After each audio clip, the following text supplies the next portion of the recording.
Pro Football Plus out here at Commanders Training Camp as it comes to an end soon, and the last preseason game is getting ready to happen. And Jamison, you've been here before at this stage of the game. What have you seen most about this team? I just seen, I think, just the consistency coming out here every day, just working, trying to get better each and every day. And I think that overall, throughout camp, I think we made some really great strides. Making great strides is the kicking team. The new rule has changed this year. How have you navigated through that, and what are you seeing different about that in what you have to adjust? I think that it's just something that everybody have to get used to. Just kind of understanding the rules and you know what I'm saying, just when guys can take off and, when the ball lands and stuff like that, the kickoff team can move. I think, some of that's kind of having to take some adjusting to get used to. You know what I'm saying? It's different. So I think, as the season goes on, teams will get used to it and teams will try to find a way to use it as a competitive edge.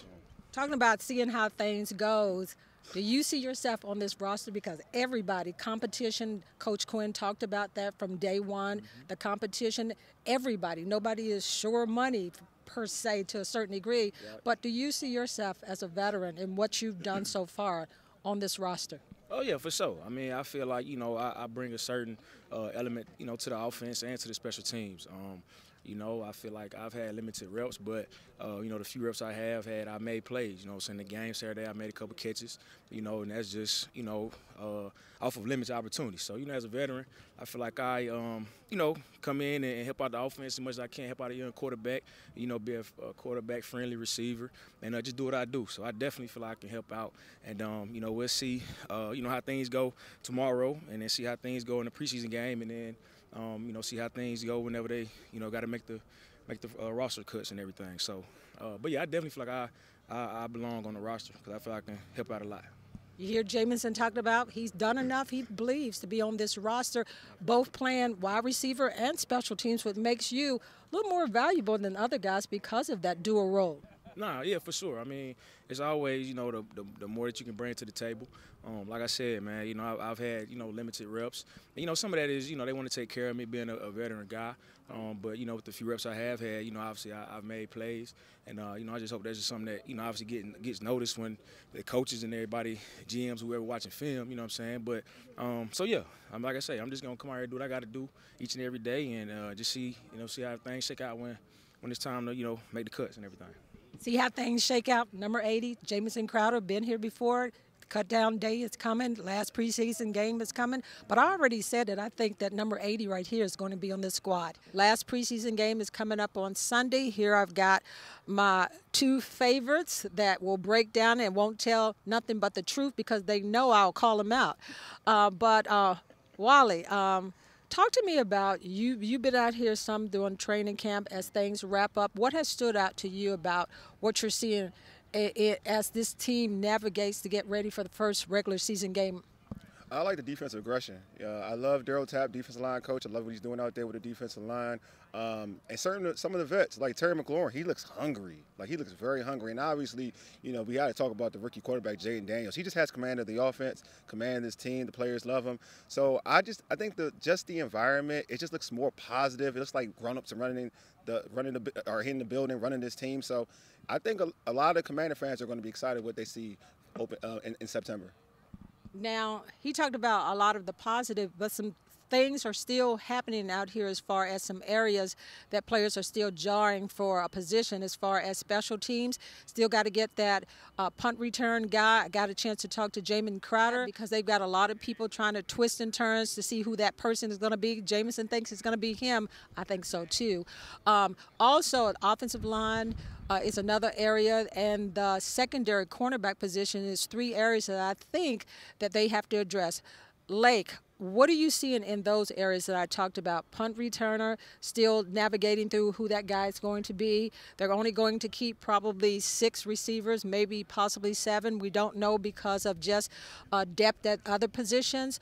What are you seeing right there? And also, what are you seeing as far as the offensive line? I got a chance to talk to Coach Quinn and ask him about the offensive line and where he sees them. And then also the secondary at the cornerback position. I want to hear after Lake what you've got to say, Wally.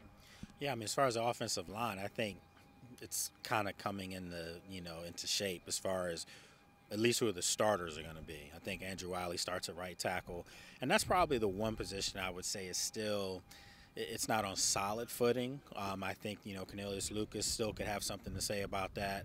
But I think as far as like left tackle, I think Brandon Coleman's locked that position up. He's your starting left tackle, and that's a fine for them because he's a rookie.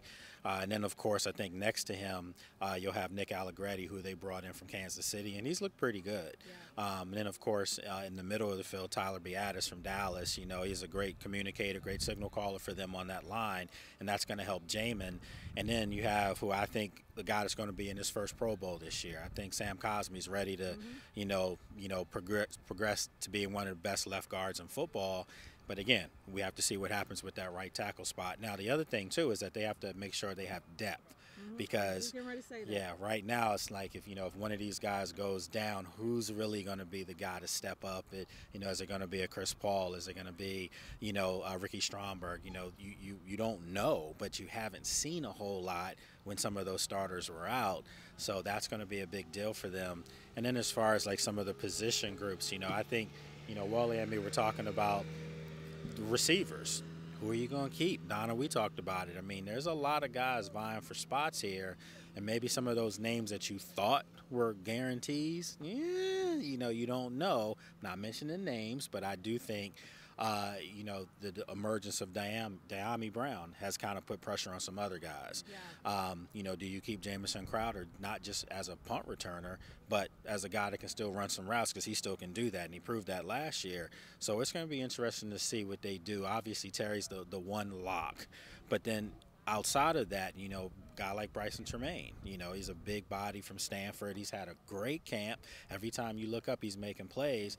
Does he have enough to crack it? I'm going to go out and say that I think they're keeping 7 receivers and not just 6. I think they're keeping 7 because I think Jamison ultimately could be your punt returner, but then you see a guy like Zacchaeus, who, who he's out there balling. He did a good job today. Yeah, caught the ball right out the air, not fielding it like this, just took it out the air. So there's a lot of guys. And then, Wally and me were just talking about the tight ends. Do you keep 3 or do you keep 4? Normally, traditionally, you keep 4.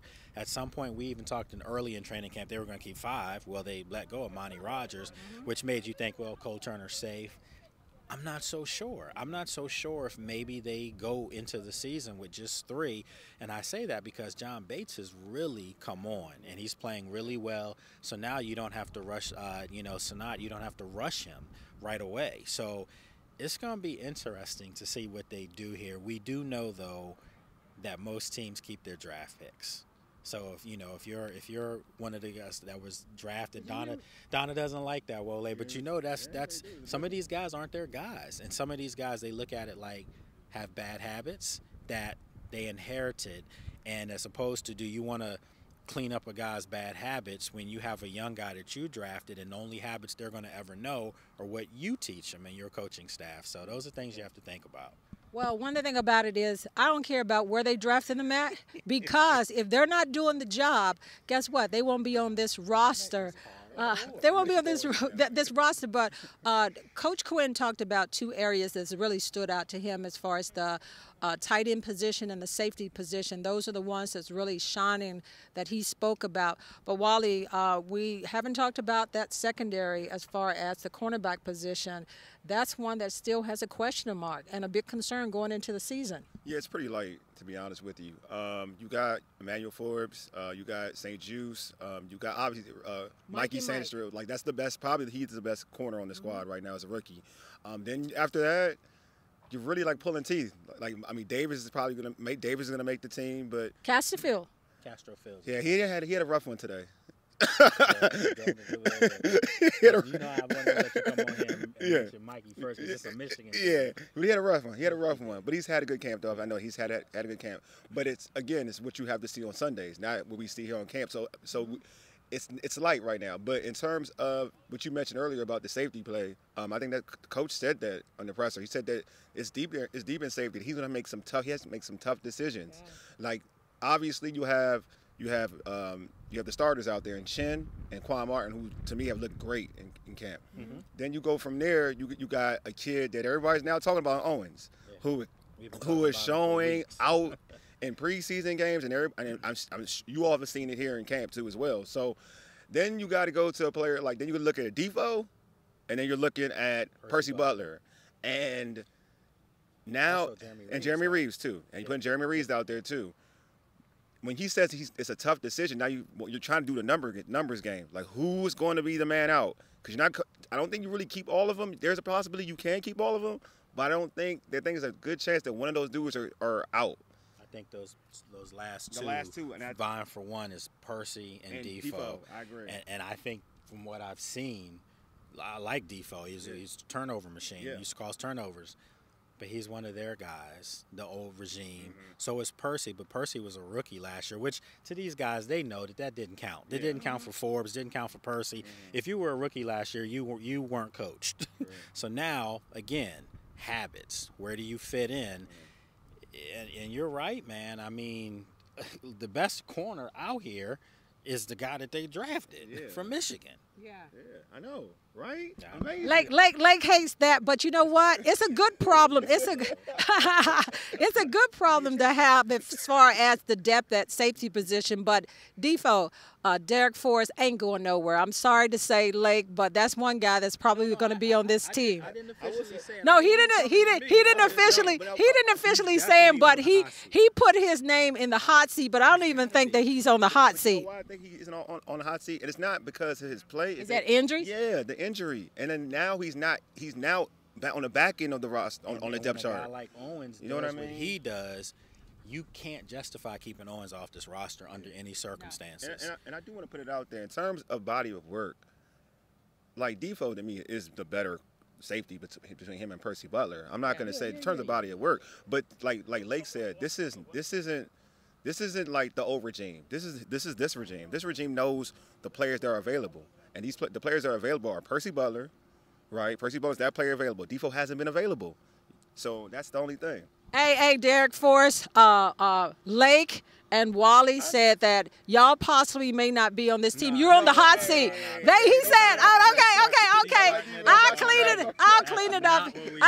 it up. He said they both said that you might be on the hot seat. I don't even think you're on the hot seat. Hey, listen, you can't keep everybody. And if you have, six, you going to keep 6 safeties? No, but again, we got a lot, and the key thing is this last preseason game that's coming up this coming Sunday is going to be key for all of these players that still are trying to make this roster, whether they were veterans, whether they were first draft picks. That don't matter to me with this coaching staff, because if you're not getting it done and some other guy has come up and played better, guess what? You'll be headed out the door. Sorry to say that, but Donna Hopkins Pro Football Plus, tell them where they can keep up with you, Wally, because you know I only tell the truth. And you can catch me on the Urban Sports Team, which is, you can check the website, which is www.urbansportsteam.com. Hit us up on YouTube. We got a YouTube channel that's popping, so just hit us up on YouTube. Just search the Urban Sports Scene. And we also have a podcast that's dedicated for the Washington Commanders called All Burgundy and Go Everything. Just check us out on YouTube as well. Hey, you're going to be the first person to be able to say this, but it's now, you'll be able to check me out on the Lake Lewis Show. Appreciate that. So it's no longer the After Practice Podcast. It's the Lake Lewis Show. And it's going to be on a big network real soon. We'll talk about that as well. And then, of course, you can just follow me on social media at Lake Lewis Jr. on all formats. And then you can go to sportsjourney.com, although I'm not going to be on sportsjourney.com. I still mine, but we got some young pups coming up that are getting ready to run that, so we appreciate that. And you all know where you can find us, or me, Tony McGee's Pro Football Plus and In the Minute podcast. Donna Hopkins out here at Washington Commanders training camp as they come to an end, and cutdown is right around the corner.